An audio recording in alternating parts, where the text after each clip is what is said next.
It's Iron Bowl week. Let's go.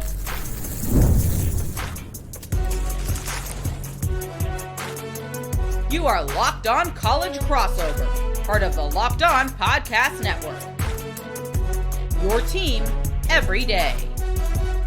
Yes, welcome on into a special crossover edition of Locked On Auburn and Locked On Bama. I'm Zach Blackerby, host of Locked On Auburn. That is Luke Robinson, the Bama boy himself, host of Locked On Bama. The rest of the country is celebrating Thanksgiving, while folks here in the state of Alabama celebrate Iron Bowl week.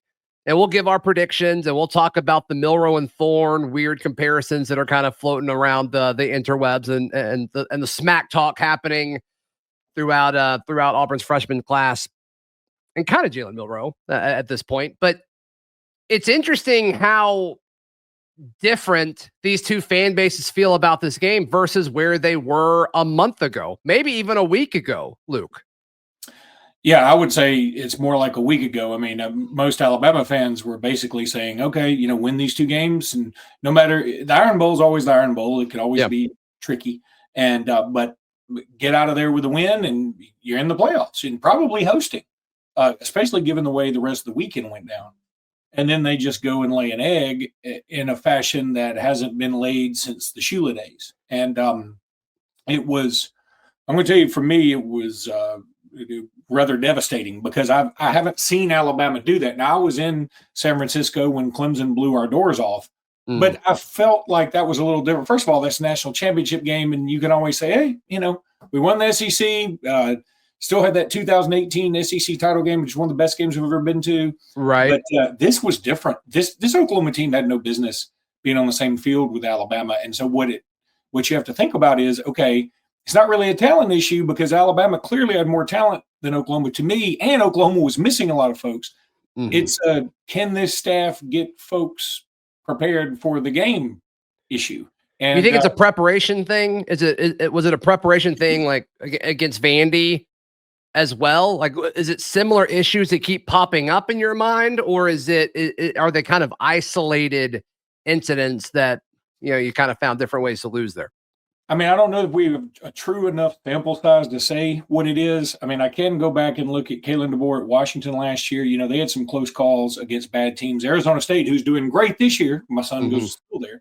But they're not – they didn't do so well last year. And Arizona State had Washington on the ropes at Washington. I remember watching that game late night. And, Washington eked it out, and they went to the national championship game, and that counts for something. Sure. But at the same time, to play like you did in the first half against Georgia, and then to win the game like you did, and then to go to Vanderbilt, and I know they scored 35 points, but they give up 40 to Vandy, and of course 7 come on a pick 6 and all this, but it just was that was infuriating at the time.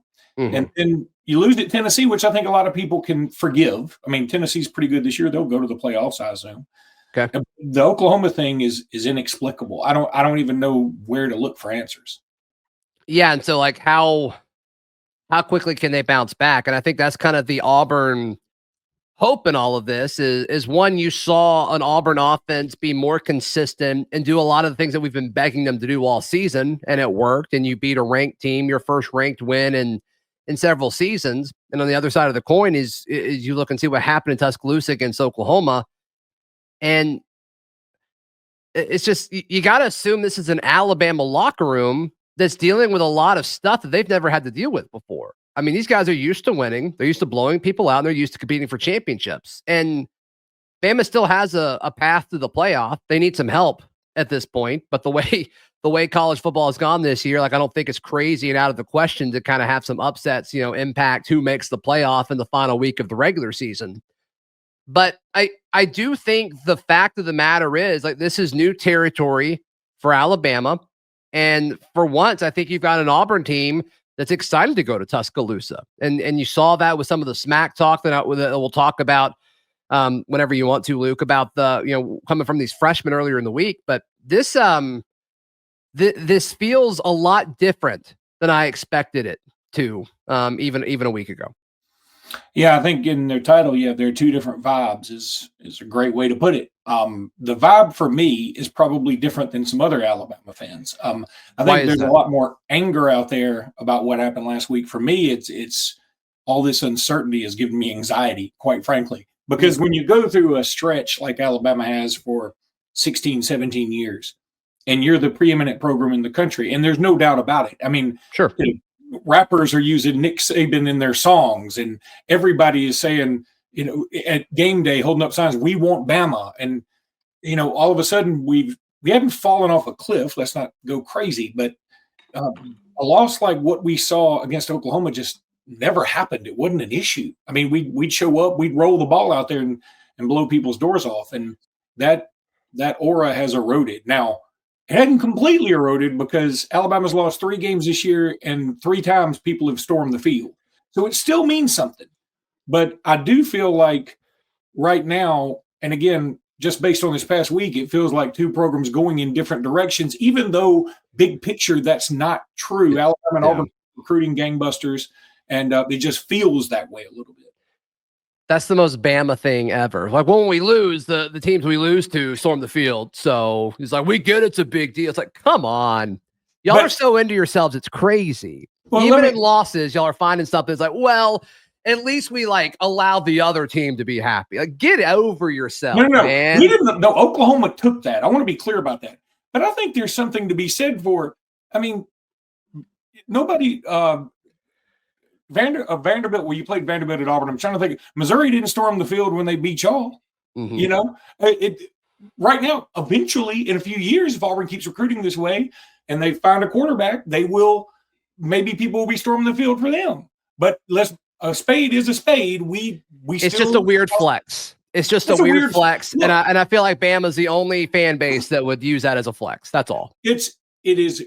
I'm 100% grasping at straws. I'm trying to keep myself happy for Thanksgiving. You said this earlier that Thanksgiving usually is all this family time and whatever, and everybody in the nation is worried about, oh God, this Thanksgiving, I hope people can forgive each other for their political alliances. Sure. Alabama and Auburn fans have been doing this every Thanksgiving forever. We've learned to go to family Thanksgivings and just not bring it up. That's right. And I love it. Yeah. It is why it's the best rivalry in college football. I get so, I got 2 kids in Columbus, Ohio, and they're both all 3 of them are Alabama. My wife's family are Ohio State fans. Every other year we'd spend Thanksgiving up there. It's not the same thing. It's not the same. They don't know. And everybody in Ohio can go back to Ohio and not have to deal with anybody in Michigan. I run into Auburn fans everywhere. You run into Bammers everywhere. Yeah, you live closer to Auburn than you do Tuscaloosa. Well, I mean, I live in Birmingham, but I work near Auburn. My brother lives in Auburn. You drive that far every day? I had no idea. Yeah. Wow. I know, but I love Birmingham. I went to high school. I'm sure you do. Yeah, I'm sure you do. Place. Yeah. Hey, today's show is brought to you by our friends at FanDuel. FanDuel is America's #1 sports book, and right now you can bet $5. Luke Robinson, you can bet $5. You get $150 in bonus bets if that first bet hits. As we record this, the line, Bama favored by 11.5, according to FanDuel. You like that number? No, it's crazy high. Should be single digits is what I've been saying this week. Oh, I mean, I'm thinking low single digits. I'm thinking like 6.5, 7.5. You think it should be closer than that? That they're still, feel like Vegas is still kind of hung up on Bama being Bama, and I'm not sure we're Bama right now. Not sure you're Bama right now, as far as just being like this dominant force that you've been. Well, we would normally get extra credit for being in Tuscaloosa, especially against Auburn, right? And because most of those games have been double-digit wins for Alabama. In fact, I think all of them have been just about. I can't think of a single-digit one off the top of my head. Was 2014? That was 2014 was 44. Okay. Yeah, that would have been the closest one, right? Yep. So, I mean, I understand it a little bit. Yep. And I do think, people tend to, in the end, they tend to bet on, when in doubt, and if you're going to bet on Bama. Well, I'm not sure that's the play this time. 11.5 is a lot. I think 11.5 is going to be a lot. So we'll see. But hey, head over to FanDuel.com. And of course, FanDuel is America's #1 sports book. Thank you so much for making Locked On Auburn or Locked On Bama your first listen every single day. So let's talk about some of this, freshman smack talk from Demarcus Riddick and Cam Coleman. Perry Thompson tweeted out the stats of Peyton Thorne and Milrose passing stats right next to each other, and somehow Thorne's numbers are better, which is talk about your weird flexes, by the way. That one is a weird flex, especially when you don't include Milrose rushing numbers. But whatever, I love it. I think it's great. I think it's awesome that this freshman class. We've talked a lot on Locked On Auburn about how this freshman class, they seem to hate losing more than some of these guys that have been here for a while, which is exactly what you need to kind of turn this culture around.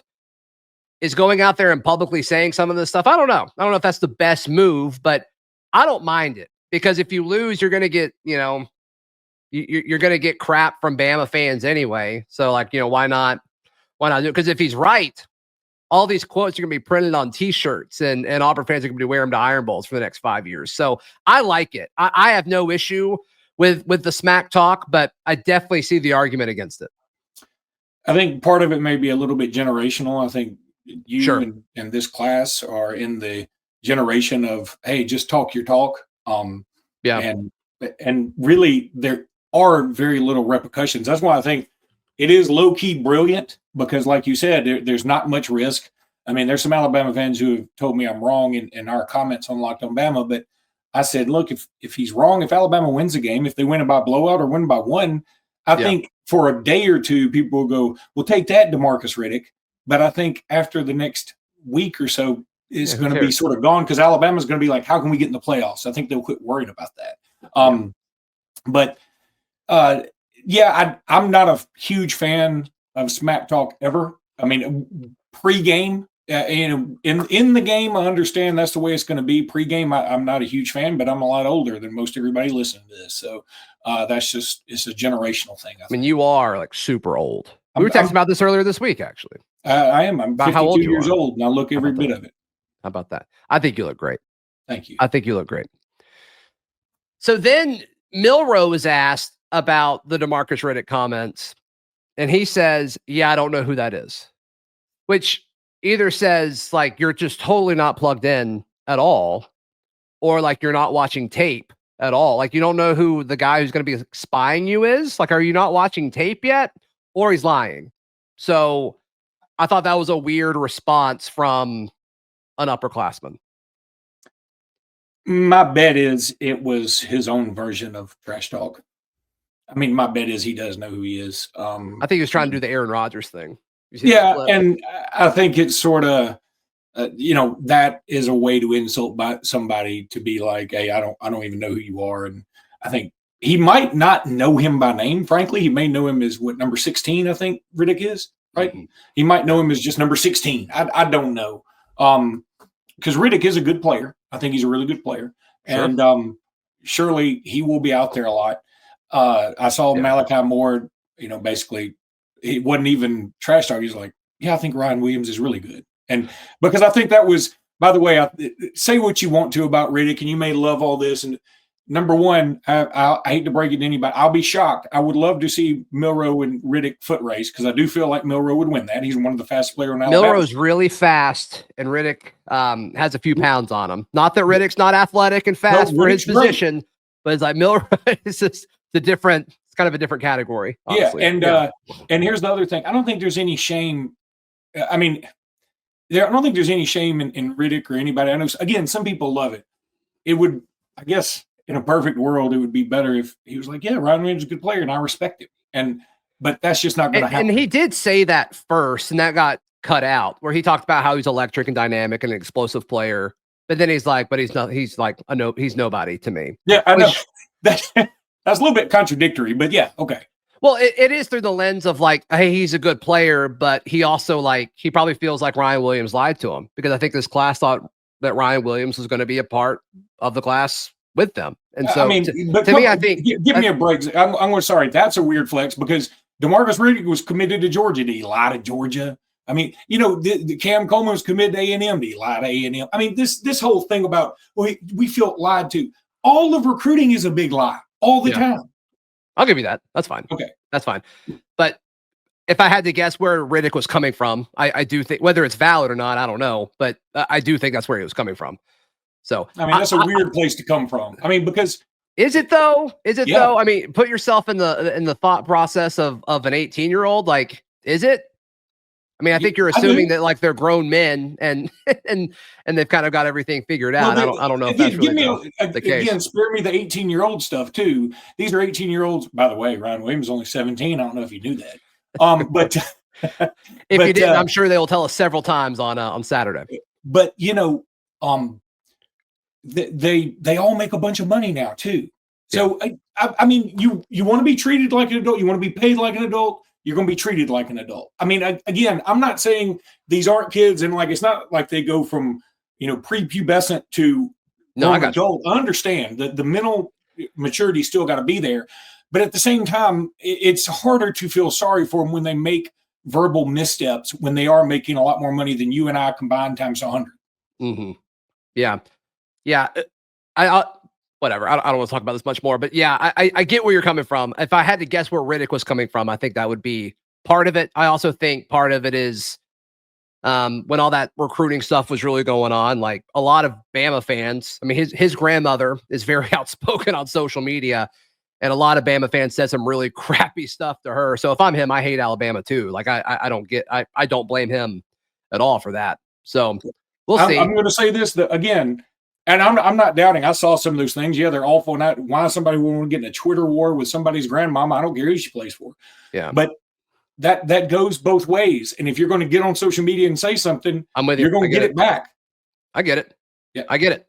But also, like, I understand why if he doesn't like Alabama, like I get it. I get it. Fair. And that's what makes his rivalry so great. So, why did he say I don't ever lose to rivals when you already lost to Georgia? Can't defend that one. Can't defend that one at all. What do you think of Cam Coleman's? We're going to go to the crib and take over and have a good time while doing it. I'm paraphrasing, but that was essentially what he said. What do you think about that one? Almost verbatim. I'm like, okay, good luck. I mean, I'm hoping. Here's what scares me about this, right? I'm hoping this team does take that personally. Now, I'm hoping they do. It does motivate them, because last week they were completely unmotivated. And that's what worries me, is that this team isn't going to look at it like a shot across the bow. It worries me to death. And I don't, any other Alabama team, I'd say Cam Coleman's about to get shut down. And but this Alabama team, I don't know. I just don't know. And again, on top of all this, one thing that keeps getting glossed over is Alabama lost Deontay Lawson for the season. And that's one of your defensive leaders. He's a great player, and he's done. And that hurts Alabama a lot. So, yeah, I'm not going to sit over here and be one of those guys like, we're about to shut them down. I don't know that we're going to shut them down. I don't know that at all.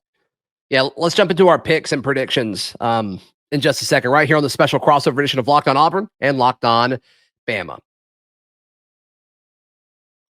Today's show brought to you by our friends at 5 Hour Energy. You can fuel your fandom over at 5 Hour Energy. Luke, can you imagine not swigging a 5 Hour Energy before a late kick? Can you imagine that? No, I love those things. Yeah, they're the best. They're the best. Yeah, they've created the Stand the Fan 5 Hour Energy Shot with a special flavor called Fan Fuel. It's the energy shot made just for super fans like all of you watching. And it's for fans who are first in the parking lot and the last to leave. They see you. So 5 Hour Energy knows that no matter what team you root for, being a fan requires heart, soul, and a whole lot of energy. Whether you're prepping for the big tailgate or ironing your jersey, your game day to-do list is always a mile long. That's why the limited edition Stand the Fan 5 Hour Energy Shot is here to help you fuel throughout the season. It's all available at 5hourenergy.com. And of course, it's shipped nationwide. Final few moments on this week's crossover edition of Locked On Auburn and Locked On Bama. Luke, I feel crazy picking Auburn in this game, but I'm going to. I'm going to. I'm picking Auburn to win on Saturday. Is it straight vibes? Is it the boog? I don't know. But to me, like, I think Auburn wins a close game and Bryant-Denny. I can buy it.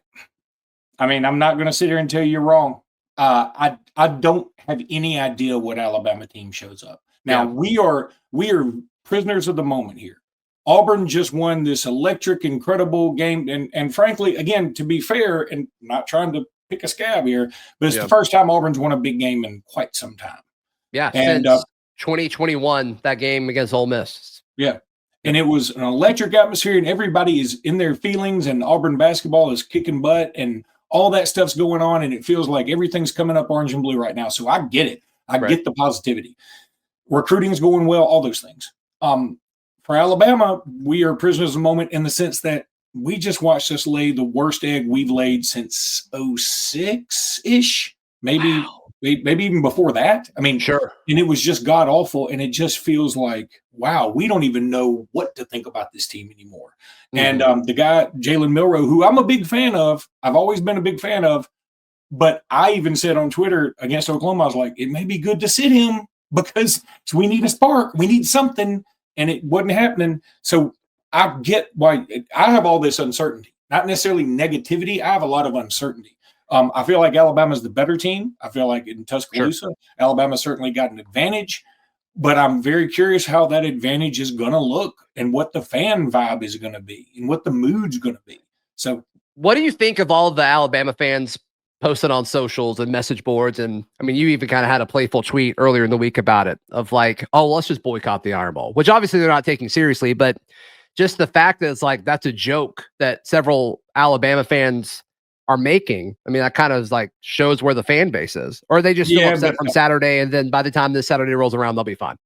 That's the way it is. And look, all the fan bases have done that. There's nothing I enjoy more than perusing an Auburn message board after an Auburn loss, and everybody was fire Peyton Thorne, fire Hugh Freeze. We knew what we were getting when we got him.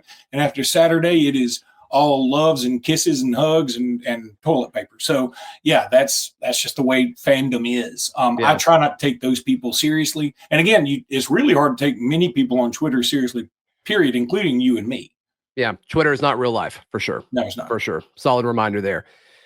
To me, if I'm Auburn, I have a really similar game plan offensively to what I did to Texas A&M last week. Jarquez Hunter had 28 carries. These are a little inflated because of the 4 overtimes, but he ended the game with 28 carries and 4 receptions. So 32 touches for Jarquez Hunter. I don't know if you can get to 30, but Luke, if it's a close game and you're doing everything you can to kind of control the game, I'm trying to get to as close as 30 touches for Jarquez Hunter as I can. I would.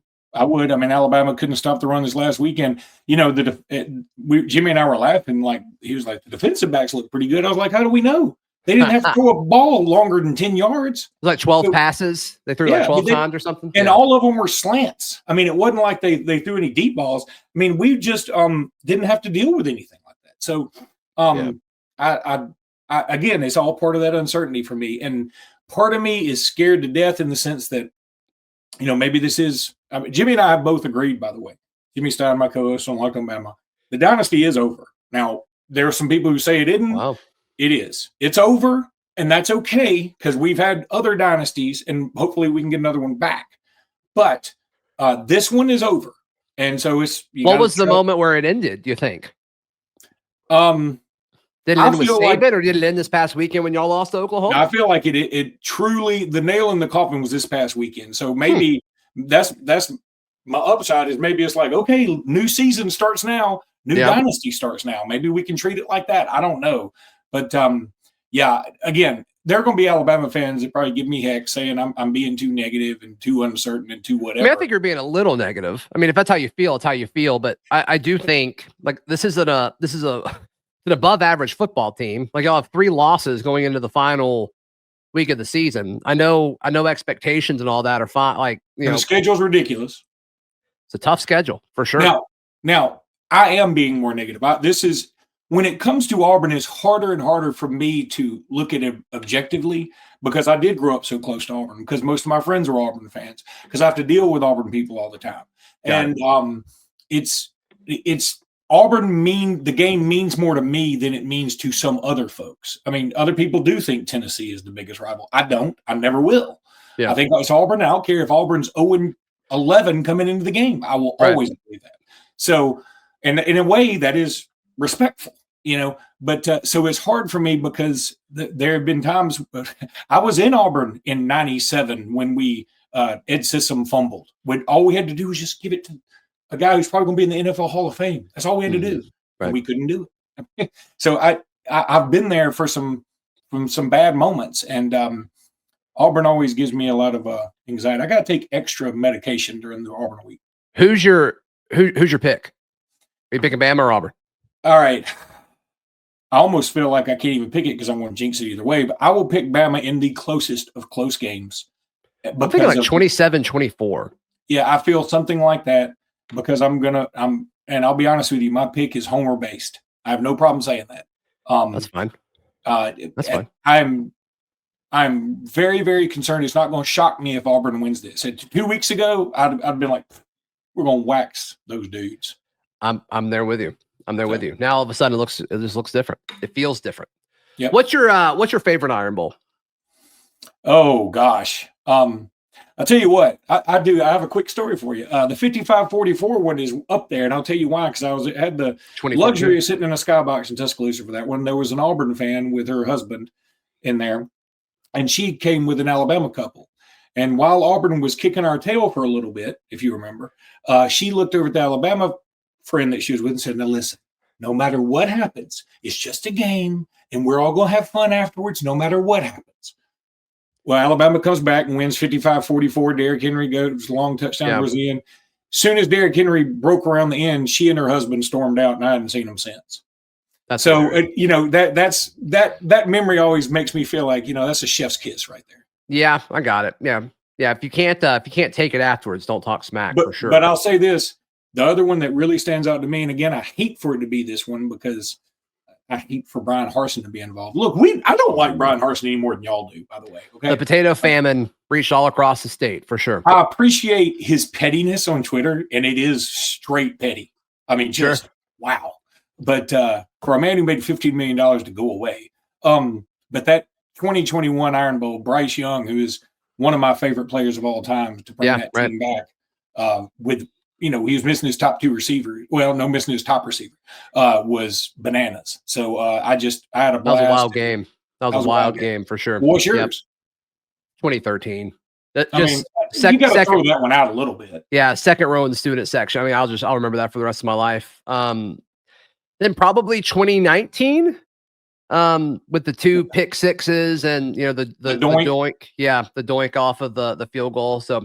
Yeah, those two. And that was like an emotional time too, because like that was the first Iron Bowl like after Rod Bramlett passed away too. So like they did some cool stuff with that. So I think the Auburn community needed that one big time. So if you're not letting me say 2013, I'll say 2019. So I think 2013 is kind of cheating, and I think if I were to say last year, it's sort of like that's also recency bias because Alabama. You could say last year as a Bama fan. I totally get it. I totally get that one. The fourth and 30, the play of 4th and 31 is pretty awesome. Just like the 2nd and 26 is awesome for that national championship game, but that first half of that game stunk. Yeah, no, I get it. For all the Auburn folks watching, how can they check out Locked On Bama? Anywhere you find Locked On Auburn, you can find Locked On Bama on YouTube and Apple and everywhere else. So we'd love to have you come and hate watch. Yep. Search Locked On Auburn or Locked On Bama on YouTube or wherever you get your podcast. For Luke Robinson of Locked On Bama, I'm Zach Blackerby of Locked On Auburn. And this has been the crossover of Locked On Auburn and Locked On Bama, part of the Locked On Podcast Network, your team every day.